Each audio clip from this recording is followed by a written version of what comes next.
Anthony, how are you? I'm fine, thanks. This is the first time I've seen you in the new year. Happy New Year Yeah, to you. happy 2018. Yes. Hard to believe. I know, it's flying by. Yeah, it does, just like There that. goes January already. There you go. There you go. Now we're going to talk about cashing in your RRSPs before retirement. And everything I've always heard is this is not a good idea. Well, sooner or later, you're going to come a time that you Right. want this money. So it's just a matter of when and what you need to use it for, and that's sort of what you'll take us through. That's what I'm going to walk you through, is to be prepared on the taxation that applies when you cash out those RSPs.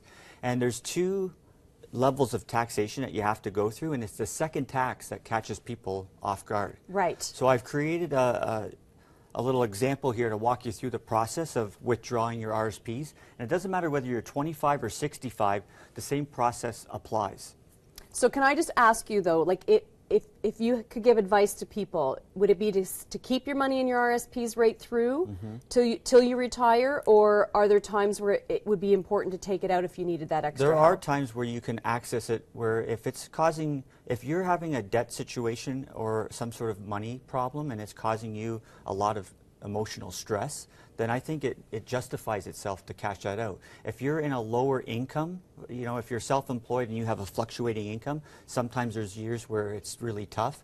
That's a justifiable time where you want to withdraw it. If you're on maternity leave, again, you're on a reduced income, that might be an opportunity to pull it. You just don't want to be pulling it just for pleasure use. That's really irresponsible there. I like how Yeah. you put that. Perfect. Okay, Yeah. so tax, the first There's sort of two pay withholding taxes. So the tax, first yes. tax that you're going to face when you withdraw is called withholding tax. And this is a pre-tax that comes right off the top. So when you go to withdraw your money, you're not going to, if you want to withdraw $10,000, you're not going to be handed $10,000. They're going to be, depending on how much you withdraw, will determine the percentage of tax that gets taken off right from the very beginning. And so it's from $0 to $5,000, it's 10%. Between $5,000 and $15,000 of a withdrawal, you'll pay 20%, and anything over $15,000 is pre-taxed at 30% that they're going to take Ouch. off of your account. So it's important to understand the tax process, because once you withdraw the money, it's kind of too late to deal with the taxation. Now it's already been paid out. Right, So, and I mean even just this, like if you could keep it under that $15,000 mark, you're saving yourself at least the 10% here. well, that's a good point that you're getting, because it's the second tax that catches you on the back end that people aren't prepared for. When Okay. you go to withdraw any amount of RSPs, that gets added on to your annual income. Right. So when you go to do your income taxes, depending on where you are, and so besides the withholding tax, you have to look at where your total income is for the year. And the RSP that you withdraw gets added to your income. It's almost like receiving a bonus at work.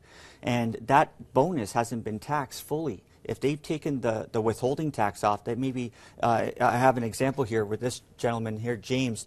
He makes $45,000 a year, and he's considering cashing out $10,000 of his RSPs. So what will that cost him? So the withholding tax, because the $10,000 falls under the 20% category, they'll take 20% off of that, which works out to be $2,000. But now we look at his income, because James made $45,000 and this $10,000 bumps him up to $55,000. When you look at the tax bracket, he is pushed into a 30% bracket. So the withholding tax is going to fall short on the total taxes that he should have paid. Wow. And that means that he'll end up having to pay that 10% difference when he goes to file his income tax, and that's going to cause an extra $1,000. So it's cost him $3,000 to In take total. out that $10,000. Yeah, and everybody's different based on how much money they earn. So maybe sometimes you pull out a certain amount of money from your RSPs, and the withholding tax taxes you more than what your annual income tax is. That means they'll give you that money back. So they took more than they should have from the withholding tax, but usually it's not the case. Usually you're falling short and you'll have to pay extra That's right, taxes. you're like, what? I have Yeah, to and pay it more catches you money? right off guard. And so, you know, when you think about, is it smart to withdraw RSPs, you have to think about, in order to pull out $10,000 gross, James is going to have to deal with $7,000. So he's going to lose $3,000 in taxes. And that works out to be 30% that he's paying. So if he's paying 30% in taxes to pay off credit card that's 18%, if you do the math, it's the lesser of two evils is dealing with that credit card. Sure is. So you don't want to give yourself a withdrawal just to give yourself a break. You really want to kind of tough through the tough times and pay off the debt as responsibly as possible. But if you're in a crisis, it's okay to withdraw them. Don't feel guilty about it. Yeah, and I think that was a really good point, because a lot of times, and it's been proven, financial stress can be really hard on us. It can be hard on our mental and physical well-being. Yeah, so absolutely. you're right. If you are in that position where it's like really stressful for you, then doing something like this, but understanding all of this is really helpful. Yeah, and that's you should know the taxes. Guys like you can do too. If you really are confused and you don't know, you can get a financial Absolutely. planner to Every take you time a through it. client contacts me and says, I'm thinking about withdrawing RSPs, I ask them what their annual income is approximately at, and then we look at the cost of taxes that they're going to have to pay, and does it justify what they're trying to do with this money? And they make that educated decision. But making that decision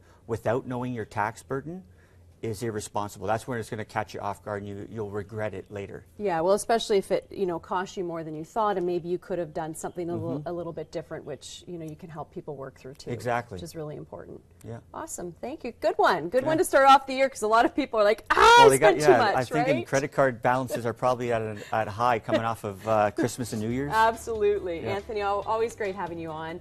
Cap Financial is where you can go for more information up in Flamborough. Anthony at capfinancial.ca, 905-297-1179, capfinancial.ca for more information.